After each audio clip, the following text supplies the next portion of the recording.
नमस्कार। जब हम भारत के प्राचीन इतिहास के बारे में सोचते हैं तो हमारा ध्यान अक्सर उत्तर की तरफ जाता है ना? पर आज चलिए दिशा बदलते हैं। आज हम दक्षिण की ओर एक सफर पर निकलेंगे। एक ऐसे क्षेत्र की 1500 साल लंबी कहानी को समझेंगे जिसने न केवल भव्य मंदिर और शक्तिशाली साम्राज्य बनाए, बल्कि शासन और दर्शन के ऐसे विचार भी दिए जो आज भी हमारे लिए मायने रखते हैं। तो सवाल ये उठता है कि 1500 सालों की इतनी लंबी और पेचीदा कहानी को कुछ ही मिनटों में समेटा कैसे जाए। देखिए, इसका एक ही तरीका है। हम इसकी सबसे ज़रूरी घटनाओं और उन मोड़ पर फोकस करेंगे जिनसे इस शानदार इतिहास की एक साफ तस्वीर हमारे सामने आ सके। हमारी ये यात्रा 5 पड़ावों से गुजरेगी। हम सबसे पहले दक्षिणापथ की खास ज्योग्राफी को समझेंगे, फिर कवियों के संगम युग में गोता लगाएंगे, पत्थरों में गढ़े गए साम्राज्यों के टकराव को देखेंगे, फिर महान चोल साम्राज्य के शिखर को छुएंगे और आखिर में उस विरासत को जानेंगे जो आज भी हमारे बीच जिंदा है। देखिए, किसी भी सभ्यता की कहानी उसकी ज़मीन से ही शुरू होती है, और दक्षिण भारत की पहचान तो सीधे सीधे यहाँ की ज्योग्राफी से जुड़ी है। तो चलिए समझते हैं कि कैसे। प्राचीन काल में इस पूरे इलाके को दक्षिणापथ कहा जाता था, जिसका मतलब है दक्षिण का रास्ता। और इसकी सबसे बड़ी खासियत थी विंध्य पर्वतमाला, जिसने एक प्राकृतिक दीवार की तरह काम किया और इसे उत्तर भारत से भौगोलिक और सांस्कृतिक दोनों ही तरीकों से अलग रखा। अब इस ज्योग्राफी के 3 बहुत बड़े नतीजे निकले। पहला ये कि विंध्य की वजह से द्रविड़ संस्कृति उत्तर के प्रभावों से काफी हद तक बचकर अपनी एक अलग पहचान बना पाई। दूसरा, 3 तरफ से समुद्र होने का मतलब था जबरदस्त समुद्री व्यापार और एक ताकतवर नौसेना। और तीसरा, कृष्णा और तुंगभद्रा नदियों के बीच की उपजाऊ जमीन, जिसे रायचूर दोआब कहते हैं, वो हमेशा से साम्राज्यों के बीच जंग की सबसे बड़ी वजह बनी रही। चलिए, अब समय में थोड़ा आगे बढ़ते हैं और दक्षिण भारत के पहले स्वर्ण युग में चलते हैं, जिसे हम संगम युग के नाम से जानते हैं। ये वो दौर था जब साहित्य और संस्कृति अपने शिखर पर थे। संगम का सीधा सा मतलब है सभा या असेंबली। असल में ये तमिल कवियों की बड़ी बड़ी बैठकें होती थीं, जिन्हें मदुरै के पांड्य राजा आयोजित करवाते थे। और इसी युग के साहित्य से हमें उस समय के जीवन, समाज और राजनीति के बारे में सबसे ज्यादा जानकारी मिलती है। इस पूरे युग पर 3 महाशक्तियों का राज था, जिन्हें मूवेंदर या 3 ताज पहने राजा कहा जाता था। चेर, चोल और पांड्या। हर राजवंश की अपनी अलग पहचान थी, अपनी राजधानियां, अपने प्रतीक और अपने खास बंदरगाह जो उनके दबदबे को दिखाते थे। संगम युग का समाज काफी व्यवस्थित था। जमीन को 5 अलग अलग तरह के भौगोलिक क्षेत्रों में बांटा गया था, जिन्हें तिणे कहते थे। अर्थव्यवस्था की रीढ़ थी रोमन साम्राज्य के साथ होने वाला व्यापार, जिसके पक्के सबूत हमें अरिकमेडु जैसी जगहों की खुदाई में मिले हैं। और सबसे दिलचस्प बात, समाज में अव्ययार जैसी महिला कवयित्रियों को बहुत सम्मान दिया जाता था। संगम युग के बाद एक थोड़ा धुंधला दौर आया, लेकिन फिर 6वीं शताब्दी से दक्षिण भारत में महान राजवंशों का उदय हुआ। ये एक ऐसा दौर था जिसमें जबरदस्त प्रतिद्वंदिता थी, युद्ध थे और साथ ही पत्थर में गढ़ी गई अविश्वसनीय कला का निर्माण भी हो रहा था।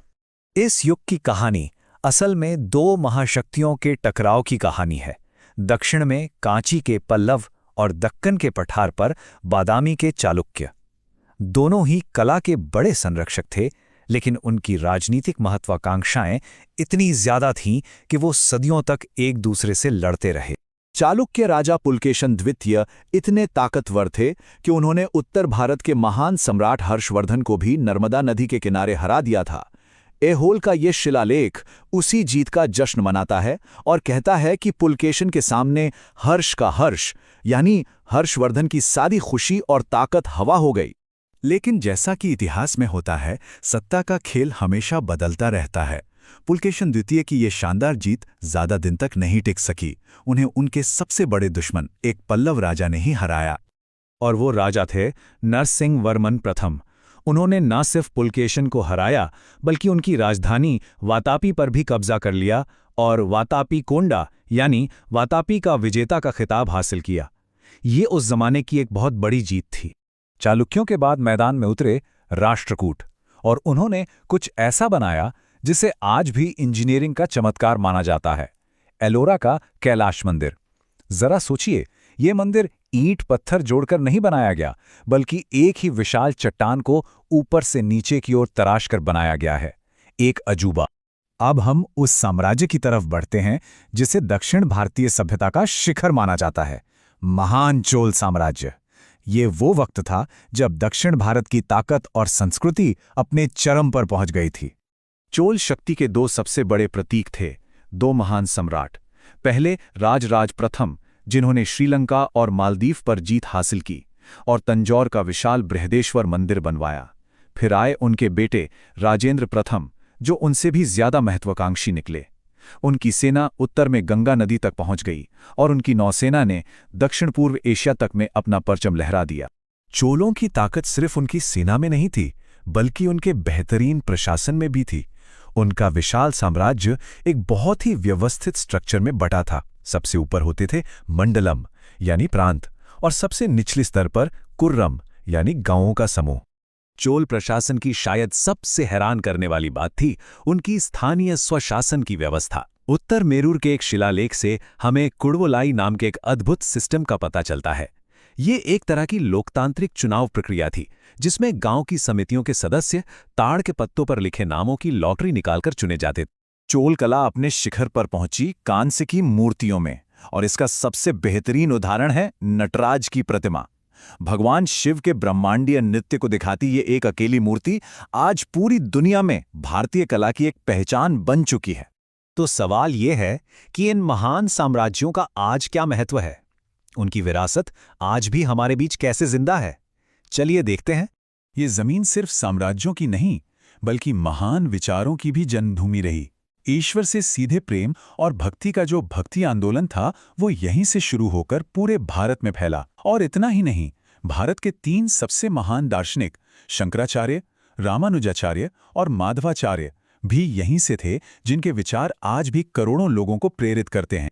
और यहीं पर आकर इतिहास आज से जुड़ जाता है। चोलों की गांव सभाएं और कुडवोलाई जैसी चुनाव प्रणाली को आज की पंचायती राज व्यवस्था का एक प्राचीन मॉडल माना जा सकता है। ये वही विचार है कि असली शक्ति स्थानीय स्तर पर लोगों के हाथों में होनी चाहिए। तो हम अपनी इस यात्रा को एक सवाल पर खत्म करते हैं। 1000 साल पुरानी ये स्थानीय और लोकतांत्रिक शासन व्यवस्था हमें आज के दौर में बेहतर गवर्नेंस के बारे में क्या सिखा सकती है? यकीनन ये एक सोचने वाली बात है।